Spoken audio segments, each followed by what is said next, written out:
Le 18 août 2020, après plusieurs semaines de tiraillement entre le M5 RFP et le pouvoir d'Ibrahim Boubacar Keïta, l'armée décide d'intervenir pour parachever le combat du peuple selon ses dires.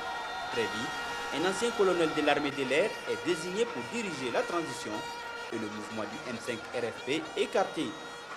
Une composition qui sera balayée le 24 mai 2021 avec une transition dirigée désormais par les acteurs militaires à la présidence et au Conseil national de la transition et la primature par le M5 RFPI. Des hommes et des femmes se sont retrouvés pour exprimer leur volonté de rupture et de changement. Le peuple a répondu massivement à l'appel. L'armée nationale, votre armée, ne pouvait rester dans l'attentisme. Le 18 août est également un nouveau départ. Un chantier gigantesque nous interpelle. Comme l'a dit le poète, tout a à refaire, y compris l'homme. Les raisons évoquées pour débarquer Ibeka étaient la situation sécuritaire au nord et au centre, les affaires de détournement, ainsi que les élections législatives bâclées de mars-avril 2020.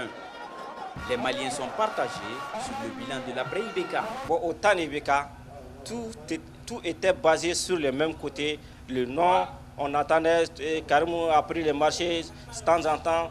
Tout c'était dans la famille d'Ibeka et ses proches. Mais avec les militaires, on n'entend pas ça.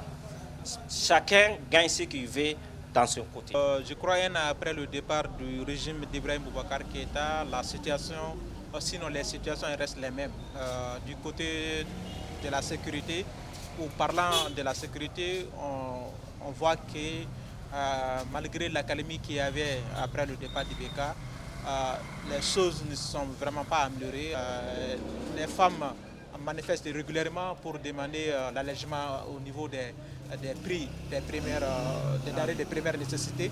Donc sur ce plan aussi, il y a vraiment des choses à faire parce que, mine de rien, avec le régime Ibeka, on n'a pas connu un kilo de viande à 3200 ou 3300 francs CFA. Si nous devons vraiment parler d'un bilan, on aurait aimé que le bilan soit vraiment positif.